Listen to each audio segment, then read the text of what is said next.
Okay, so your child keeps coming to you and telling you about a situation where there's another student at school that keeps picking on and saying bad things to your child, and you just really want to go to the school and you really want to handle the situation yourself, right? So the biggest thing is try to refrain yourself from doing that. So don't do that. Don't go to the school. Even though you really want to, don't go to the school. So have a conversation with your kids so they can handle it. The best way is to really work with your child to try to not be so angry about the situation, to try to think through some possible solutions or things that you can do with the child. So say that say you have a son and he goes to school and there's a son that says, "You're just a loser," every time that they go to play soccer together. "Oh, I don't want you to be on my team. You're just a loser." Okay. So the first thing you do is you try to tell your son that he needs to be assertive with the other child. So being assertive is not being passive. It's not being aggressive. So being assertive is standing up for yourself and telling the person to leave you alone and telling them that you don't like what they're doing to you.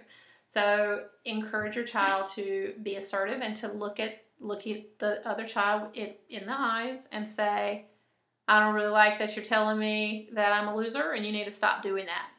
Okay? So have them to try that.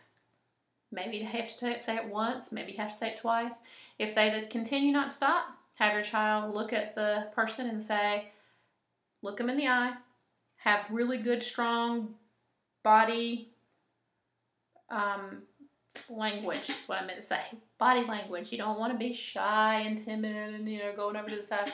You want to make sure that you have a presence about you. And so you want your child to go up to them and say, "I keep asking you to stop saying that to me. You're not stopping. So if you cannot stop, I'm going to have to go tell a teacher."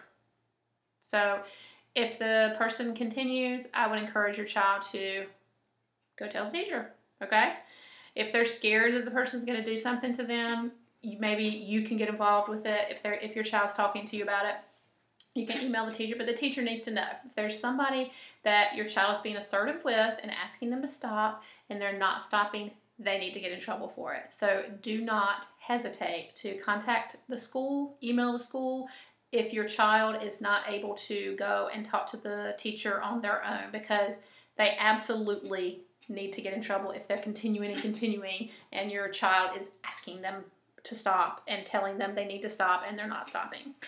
So working with your child and being assertive, though, is the biggest thing, because I think a lot of times kids get in this passive-aggressive mode where they will just ignore it, because that's what adults say sometimes. Just ignore them. Don't worry about it. Just ignore them. Well, what happens when you ignore somebody is they keep going at it. Maybe they see that, maybe a person sees that it's bothering you when they say, "You're just a loser, you're just a loser," and then they keep at it.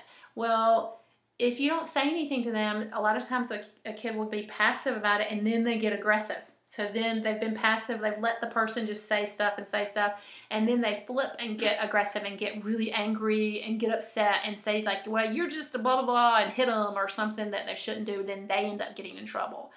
So on the flip side, the being aggressive is hitting, yelling, fussing, doing things that are just unnecessary, going behind their back and starting rumors or doing things that are just not okay. So teaching your child the difference between passive, aggressive, and being assertive is so important here too. So really try to work with them on that and try to get them to, the other thing with the bullies is I always try to get my children to do this, is to think about what that child must be going through in their lives in order for them to be able to treat somebody so badly. So a lot of times, helping your child to see that the child that is being so negative, there's some reason that they're being so negative to you. It's because they do not feel that good about themselves. That is why they're finding someone to make feel bad. Okay? So a lot of times that kind of helps with kids not getting so angry and retaliating against somebody that's treating them badly, is to kind of help them have empathy in the situation and think, okay, well, something might be going on with them, or they have got, something going on, but they still need to stop what they're doing and how they're treating me. So